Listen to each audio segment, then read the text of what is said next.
Hello दोस्तों, स्वागत है आप सभी का। आज के इस विश्लेषण में जो मेजर प्रश्न है वो ये कि क्या व्यापार करना चाहिए या फिर कोई नौकरी होनी चाहिए? दूसरी चीज़ ये कि अगर व्यापार करें तो क्या साझेदारी जो है वो सूट करती है? तो सबसे पहले इस बात को समझने की कोशिश करते हैं कि व्यक्ति का जो सोचने का ढंग होगा, वो सबसे पहले इम्पोर्टेंट फैक्टर होगा कहीं किसी तरीके के व्यापार या किसी भी कार्यक्षेत्र के लिए। इस कुंडली के अंदर अगर हम बात करें तो जो लगन है वो तकरीबन 21 डिग्री पर रोहिणी नक्षत्र में आता है। रोहिणी नक्षत्र चंद्रमा का होता है और चंद्रमा इस कुंडली में तृतीय भाव के स्वामी होते हैं। इसका मतलब है कि व्यक्ति के अंदर एक पहला पोटेंशियल जो है वो इस बात का है कि वो अपनी हॉबीज तीसरा भाव और साथ साथ साहस और पराक्रम इन चीज़ों के साथ जुड़ के अपने किसी कार्य को कर सकते हैं। दूसरी चीज़ जो कि बात उठती है वो ये कि चंद्रमा वो बैठे हुए हैं लाभ भाव में, तो व्यक्ति के अंदर कहीं ना कहीं लाभ बनाने की भी एक जिज्ञासा उत्सुकता देखी या कही जा सकती है।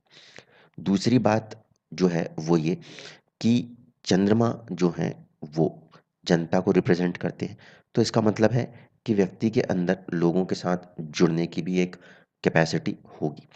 इन सारी चीज़ों को साथ में लेकर अगर देखा जाए तो किसी भी प्रकार के नेटवर्किंग के काम व्यक्ति कर सकते हैं। और तीसरा भाव क्योंकि इन्वॉल्व हो रहा है तो छोटी यात्राएं और साथ साथ कम्युनिकेशन भी किया जा सकता है। ये तो हो गया उनका इंडिविजुअल पोटेंशियल। ठीक है। और चंद्रमा को देखें तो वो गुरु की राशि में बैठकर गुरु के नक्षत्र में बैठकर अष्टम और 11th एकादश दोनों से संबंध बना रहे हैं। ऐसी कंडीशन में व्यक्ति जो है वो गहराइयों से चीज़ों को खोजने वाले और साथ ही साथ उससे कुछ नया विकसित करके चीज़ों को बेहतर करने वाले हो सकते हैं। क्योंकि 8वां घर जो आता है वो अनुसंधान में आता है। तो व्यक्ति के अंदर कहीं न कहीं किसी चीज़ को खोज कर कुछ उसमें नया ऐड ऑन करके अच्छा बनाने की कैपेसिटी इन्वॉल्व होगी। जब बात हो कि व्यापार में जाना है या सर्विस में जाना है, इन दोनों को देखने के लिए एक तो होगा 7th हाउस व्यापार और 6th हाउस सर्विस। सबसे पहले इस कुंडली को देखें तो दसम भाव स्टेटस, 10th हाउस जो है उसके स्वामी वो बन रहे हैं शनिदेव। और शनिदेव जो है वो इस कुंडली में अपने ही भाव में नवम भाव में आके बैठ गए। ठीक है, भाग्य भाव का स्वामी भाग्य भाव में आ गया। दूसरी इंपॉर्टेंट बात जो है वो ये, क्योंकि दसम भाव के स्वामी शनिदेव बन रहे हैं, इसका मतलब है कहीं न कहीं चीज़ें जो हैं वो थोड़ा-सा स्लोली ग्रो करेंगी।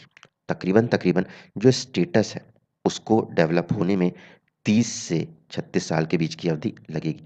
क्योंकि शनि अपनी राशि में है इसलिए यहाँ पे 30 साल कहा जा सकता है। तो ये तो दूसरा मेजर फैक्टर बना। इसके साथ-साथ अगर हम 7th हाउस को देखने की कोशिश करें तो लगन से 7th हाउस जो है वो उसके स्वामी मंगल नीच राशिस्थ अवस्था में दिखाई देते हैं, जो कि कहीं न कहीं व्यापार भाव को थोड़ा-सा कमज़ोर करता है। दूसरी तरफ राहु, केतु और सूर्य जैसे पृथकतावादी ग्रहों का प्रभाव 7वें घर पे होने के कारण लोगों के साथ साझेदारियों में काफ़ी ज़्यादा चुनौतियों का सामना करना पड़ सकता है। क्योंकि राहु की मौजूदगी है और राहु यहाँ पर कई बार नीच राशिस्थ माने जा सकते हैं। दूसरी तरफ से उस राशि का स्वामी जिसमें कि राहु और सूर्य बैठे हैं, उसका खुद का नीच राशिस्थ हो जाना, ये भी इंगित करता है कि साझेदारी में कहीं न कहीं धोखा मिल सकता है। तो व्यापार वाला भाव 7th हाउस लगन कुंडली के एस्पेक्ट से देखें तो वो कहीं न कहीं कमज़ोर पड़ता है। सर्विस के लिए अगर हम बात करें तो हम देखेंगे छठे भाव को। छठे भाव के स्वामी है शुक्र और शुक्र का संबंध भाग्य भाव में जाकर शनि से यानी कि दशम से स्वामी से होता है। अगर इस कंडीशन को समझें तो छठे भाव का स्वामी होकर शुक्र का भाग्य भाव में बैठना शुरुआत में कहीं ना कहीं संघर्ष दिखाता है, लेकिन शुक्र और शनि का यहाँ पे आपस में संबंध होना एक अच्छी उन्नति का सूचक कहा जा सकता है। शुक्र कहीं न कहीं इस कुंडली में सूर्य के नक्षत्र में जाके बैठे हुए हैं, इसलिए एक पॉजिटिविटी कही जा सकती है। जबकि चंद्रमा जो है वो इसमें शनि जो है वो चंद्रमा के नक्षत्र में जाके बैठे हुए हैं। ऐसे स्थिति में अगर हम देखें तो कहीं न कहीं कार्यक्षेत्र के अंदर खुद के किसी कार्य की बात तो कही जा सकती है, पहली कंडीशन।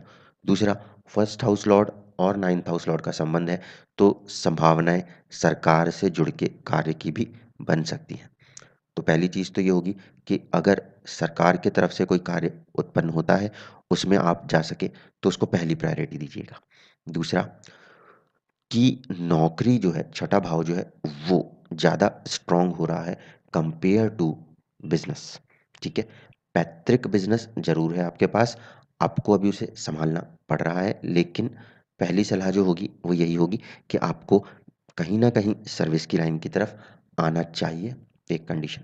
अगर दशमांश को देखने की कोशिश करें, तो दशमांश में जो लगन बन रहा है, वो सूर्य की राशि, सिंह राशि से बन रहा है और सूर्य जो है, वो पंचम में जाके बैठे हुए हैं। दूसरी तरफ जो चुनौती देखने को मिल रही है, वो क्या है? इसको समझ लीजिए। दशमांश D10 की कुंडली में सबसे पहले जो 10th हाउस लॉर्ड हो रहे हैं शुक्र, वो कहीं न कहीं नीच राशिस्थ अवस्था में आते हैं। इसकी वजह से आपको अपने स्टेटस को बनाने में थोड़ा ज़्यादा ही संघर्ष करना पड़ सकता है। क्योंकि अगर हम दशमांश को स्पेसिफिकली देखें स्टेटस के पॉइंट ऑफ व्यू से, प्रोफेशन के पॉइंट ऑफ व्यू से, तो वहाँ पे हमें दिखाई देता है कि जो दशम के स्वामी बन रहे हैं, वो नीच राशि अवस्था स्थित कर लेते हैं। जबकि शुक्र लगन कुंडली में नीच राशिस्थ नहीं है, वो शनि की राशि में जाने की वजह से देर से शुभ फल करने की स्थिति में आ जाएँगे, एक चीज़। दूसरा कि D10 के इसी चार्ट के अंदर 4th हाउस में चंद्रमा नीच राशिस्थ अवस्था में आए हुए हैं, ठीक है? और कहीं न कहीं उसका नीच भंग हो रहा है। इसीलिए शुरुआत में मन दुखी रह सकता है, जो कि तकरीबन-तकरीबन 28 से 32 साल की उम्र के बाद जाके पॉज़िटिव होते हुए अपने आप को आगे कार्य करा सकता है। यहाँ पे भी अगर आप देखेंगे तो छठे के स्वामी और 7वें के स्वामी खुद शनिदेव बन रहे हैं और दोनों ही अष्टम में जाके बैठे हुए हैं। इस वजह से व्यापार कहें या फिर सर्विस कहें, दोनों ही मामलों में तकरीबन-तकरीबन ऐज ऑफ 30 एंड 36 तक चीज़ें थोड़ा स्लोली ग्रो करती हुई नज़र आएँगी। इस समय जो आपके ऊपर दशा काम कर रही है, वो महादशा कहीं न कहीं बुध की है। बुध व्यापार का कारक ग्रह है और दूसरी तरफ पे पंचम भाव का स्वामी है, जो कि छठे भाव सर्विस से अगर देखें तो 12वें होता है। इसीलिए कहीं न कहीं अभी आपको व्यापार की तरफ खींचने का कार्य कर रहा है। आगे जाके जो दशा है वो केतु की तरफ जाएगी और केतु की तरफ जाने वाली दशा फिर आपके खुद के पर्सनैलिटी की ग्रोथ की तरफ आपको खींचने की कोशिश करेगी।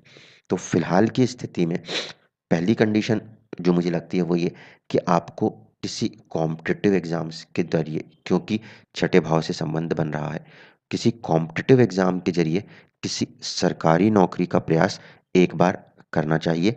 जो बुध है उसकी प्लेसमेंट गुरु के नक्षत्र विशाखा में है, जिसमें अष्टम और लाभ भाव दोनों के ही फल कहीं न कहीं जुड़े हुए हैं, ठीक है?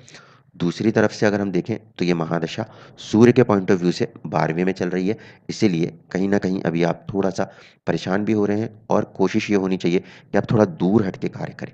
धीरे-धीरे करके जैसे-जैसे आपकी उम्र बढ़ती जाएगी, अप्रॉक्सिमेटली ऐज ऑफ 36 पे जाकर कहीं आपको स्टेबिलिटी देखने को मिल सकती है। तो जो आपका पहला मेजर कंसर्न क्वेश्चन था, व्यापार और साझेदारी, तो व्यापार और साझेदारी वाला जो भाव है, वो कहीं न कहीं प्रभावित है। सूर्य कुंडली से देखेंगे तो 7th हाउस में केतु का मौजूद होना, ठीक है? चंद्र कुंडली से देखेंगे तो वहाँ पर गुरु का तो बैठना ठीक है, लेकिन फिर उस कंडीशन में 7th लॉर्ड बुध का अष्टम में बैठ जाना और लगन से देखेंगे तो मंगल का नीच राशिस्थ होना, तीनों ही सिचुएशनों में 7th हाउस थोड़े से वीक पड़ रहे हैं। इसलिए व्यापार से ज़्यादा आपको नौकरी सूट करती हुई नज़र आती है। दूसरा जो प्रश्न है कि कौन-सा क्षेत्र बेसिकली लिया जा सकता है? तो अगर हम भाव मध्य के रूल्स से चलने की कोशिश करें, तो आपका जो दसम भाव है, वो 5 डिग्री एक्वेरियस के आसपास है। यानी कि उसके ऊपर जो प्रभाव है, वो भी मंगल का धनिष्ठा नक्षत्र का प्रभाव है। और मंगल का क्योंकि वो नीच राशिस्थ हो रहे हैं, वक्र अवस्था है, तो वो कम से कम पॉज़िटिव हो जाएँगे। ऐसी स्थिति में शुरुआत में किसी भी कार्य क्षेत्र में मन का ना लगना, ऐसी चुनौतियों का सामना आपको करना पड़ सकता है। धीरे-धीरे करके चीज़ों को आप अपने फ़ेवर में लेकर आ पाएँगे और फिर एक अच्छी उन्नति की बात कही जा सकती है। इस समय आपके ऊपर साढ़े साती का प्रभाव है। साढ़े साती के प्रभाव के कारण भी कुछ चुनौतियाँ आपको देखने को मिल सकती हैं और हो सकता है कि घर से दूर हटने की स्थितियाँ बने क्योंकि शनि की 10वीं दृष्टि का प्रभाव सूर्य के ऊपर भी है और चौथे भाव के ऊपर यानी कि सूर्य की राशि के ऊपर भी है। ऐसी स्थिति में आने वाले जो 2.5 साल हैं, उसमें दूर हट के किसी क्षेत्र में आप अपनी उन्नति करते हुए दिखाई दे सकते हैं। चंद्रमा आपकी कुंडली में जो है, वो कहीं न कहीं लाभ भाव में बैठे हैं, तो आने वाली जो ये साढ़े साती का समय है, ये कोशिश करेगा कि आपके जीवन में एक नई नेटवर्किंग के साथ आपको आपके कार्यक्षेत्र में किसी प्रकार की उन्नति प्रदान कर सके। धन्यवाद।